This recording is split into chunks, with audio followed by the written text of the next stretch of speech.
দাজ্জাল শব্দটি আরবি, যার অর্থ মিথ্যা বা প্রতারণা। ইসলামী আকিদা অনুযায়ী একটি অশুভ চরিত্র, যে পৃথিবীর পূর্বাঞ্চল খোরাসান বা সিরিয়া ও ইরানের মধ্যবর্তী কোনো এলাকা থেকে তার আগমন ঘটবে বলে ধারণা করা হয়। রসুলুল্লাহ সাল্লাল্লাহু আলাইহি ওয়াসাল্লামের বিখ্যাত সাহাবী তামিম দারি রাদিয়াল্লাহু তাআলা আনহু এর সাথে তার সাক্ষাৎ হয়েছে বলেও হাদিসে স্বীকৃত আছে। হাদিসে দাজ্জালের বিভিন্ন আকৃতি বর্ণনা করা হয়েছে। দাজ্জালের পরিচয়। কিয়ামতের বড় বড় নিদর্শনাবলীর মধ্যে অন্যতম একটি হলো দাজ্জালের আগমন। হাদিসের কিতাবসমূহে অত্যন্ত বিস্তারিতভাবে দাজ্জালের প্রসঙ্গ আলোচিত হয়েছে। প্রত্যেক নবী তার উম্মতগণকে দাজ্জাল সম্পর্কে সতর্ক করেছেন। বিশ্বনবী হজরত মুহাম্মদ মুস্তাফা সাল্লাল্লাহু আলাইহি ওয়াসাল্লাম দাজ্জালের সংক্ষিপ্ত পরিচিতি সম্পর্কে আলোচনা করেছেন। দাজ্জাল আদম আলাইহিসসালাতু ওয়াসসালামের সন্তানদের মধ্য থেকেই একজন সন্তান হবেন। দাজ্জাল একজন মানুষই। মহান আল্লাহ তাকে এমন সব ক্ষমতা দান করেছেন যা অন্য কোনো মানুষকে দান করেননি। আল্লাহ তাআলা তাকে মুমিনদের ঈমানের পরীক্ষার জন্য সবিশেষ শক্তি ও ক্ষমতা দান করেছেন। দাজ্জালকে আল মাসিহুদ দাজ্জাল বলা হয়ে থাকে। দাজ্জাল চেনার সহজ উপায় সম্পর্কে নবীজি বলেন, তার চোখের উপর নখ পরিমাণ মোটা চামড়া থাকবে, দু চোখের মাঝখানে লেখা থাকবে কাফের। প্রত্যেক শিক্ষিত ও অশিক্ষিত মুমিন ব্যক্তি তা পড়তে পারবে। পৃথিবীর সব মানুষকে সে প্রতারিত করে তার আশ্রয়তলে নিয়ে নিবে। তার বাহিনী হবে ইহুদিরা। সবাই তার ধোঁকায় পড়ে জাহান্নামে নিপতিত হবে। তবে আল্লাহর একনিষ্ঠ বান্দাদের সে কিছুই করতে পারবে না। আল্লাহ রাব্বুল আলামিন কোরআনে বলেন, আমার প্রকৃত বান্দাদের উপর তোমার কোনো কর্তৃত্ব ক্ষমতা নেই। তাদের রক্ষণাবেক্ষণের জন্য তোমার প্রতিপালকই যথেষ্ট। তামিম দারি রাদিয়াল্লাহু তাআলা আনহু এর সাথে দাজ্জালের সাক্ষাৎ। হযরত ফাতেমা বিনতে কাইস রাদিয়াল্লাহু তাআলা আনহা বলেন, একদিন রাসূলুল্লাহ সাল্লাল্লাহু আলাইহি ওয়াসাল্লাম ইশার নামাজে আসতে বিলম্ব করলেন। বিলম্বর কারণ উল্লেখ করে তিনি ইরশাদ করলেন, তামিম আদ-দারি থেকে এক অজানা দ্বীপের এক ব্যক্তি অর্থাৎ দাজ্জালের কথা শুনতে গিয়ে একটু বিলম্ব হয়ে গেল। এরপর তিনি নামাজ পড়ালেন। নামাজ শেষে হাসি মুখে মিম্বরে উঠে বসলেন।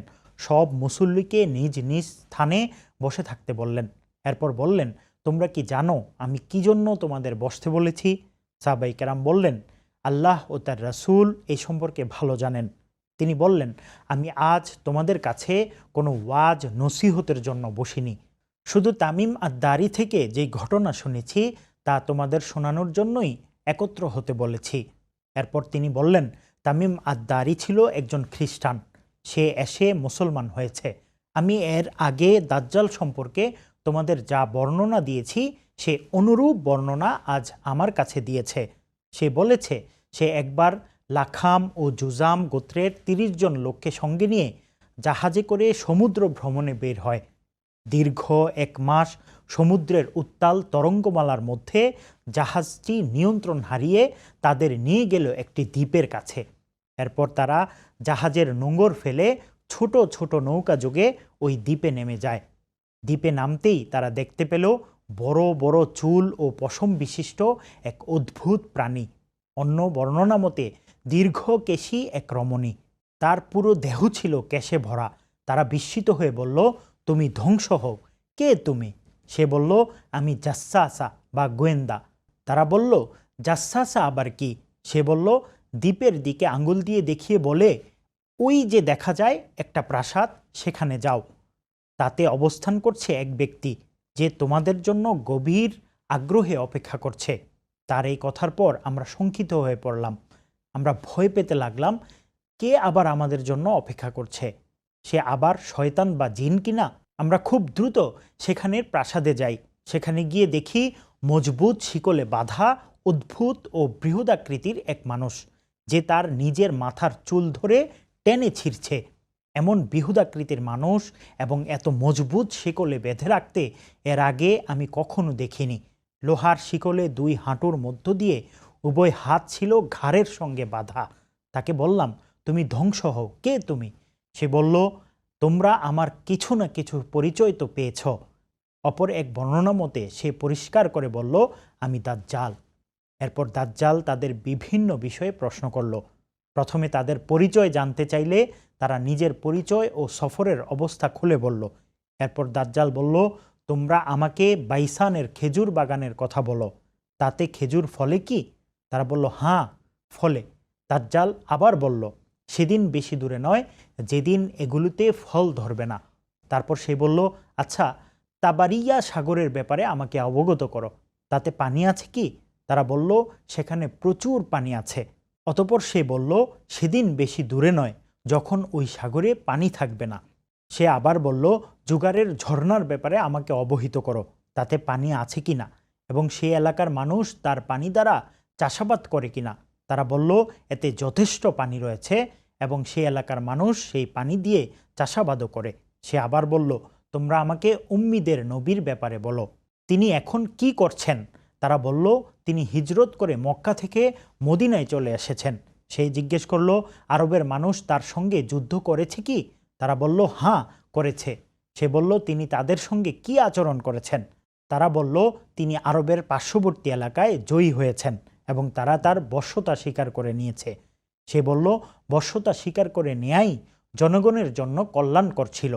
দাজ্জাল বলল, এখন আমি নিজের ব্যাপারে তোমাদের বলছি, আমি মাসিহুদ দাজ্জাল। শিগগিরই এখান থেকে বেরিয়ে যাওয়ার অনুমতি পেয়ে যাব। বাইরে গিয়ে আমি সমগ্র পৃথিবী প্রদক্ষিণ করব। 40 দিনের ভেতর এমন কোনো জনপদ থাকবে না যেখানে আমি প্রবেশ না করব। তবে মক্কা ও তাইবা বা মদিনা এই দুটি স্থানে আমার প্রবেশ নিষিদ্ধ। যখন আমি এই দুটির কোনো একটিতে প্রবেশের ইচ্ছা করব, তখন এক ফেরেশতা উন্মুক্ত তরবারি হাতে নিয়ে আমার সামনে এসে আমাকে বাধা দিবে। এই দুটি স্থানের সকল প্রবেশ পথে ফেরেশতাদের পাহারা থাকবে। বর্ণনাকারী বলেন, তখন রাসূল সাল্লাল্লাহু আলাইহি ওয়াসাল্লাম তার ছুরি দ্বারা মিম্বরে আঘাত করে বললেন, এই হচ্ছে তাইবা, এই হচ্ছে তাইবা, এই হচ্ছে তাইবা। অর্থাৎ তাইবা অর্থ এই মদিনাই। সাবধান, আমি কি এই কথাগুলো এর আগে তোমাদের বলিনি? সাহাবাই কেরাম বললেন, হ্যাঁ বলেছেন।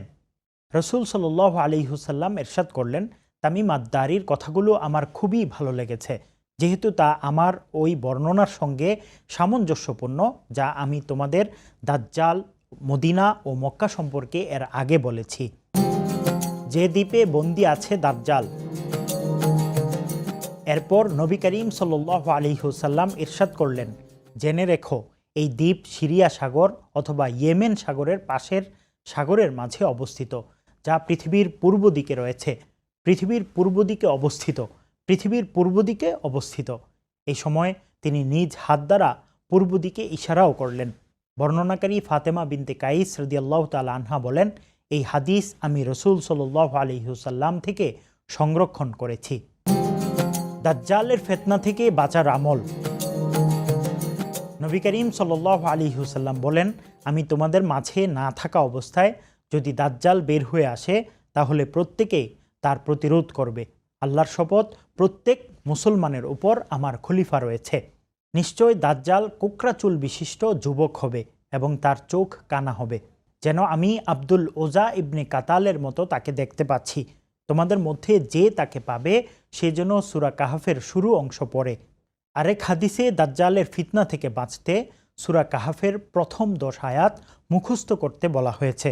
হাদিসের বর্ণনায় যে ব্যক্তি সূরা কাহাফের প্রথম 10টি আয়াত মুখস্থ করবে, সে দাজ্জালের ফিতনা থেকে হেফাজতে থাকবে।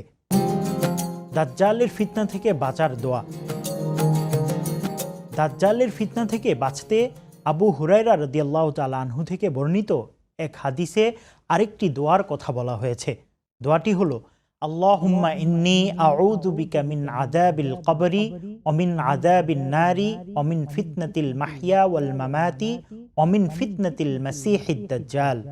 অর্থ, হে আল্লাহ, আমি আপনার কাছে কবরের শাস্তি, জাহান্নামের শাস্তি, জীবন ও মৃত্যুর ফিতনা ও দাজ্জালের ফিতনা থেকে আশ্রয় চাই। আল্লাহ রাব্বুল আলামিন আমাদেরকে দাজ্জালের ভয়াবহতা থেকে, দাজ্জালের ফিতনা থেকে হেফাজত করুন।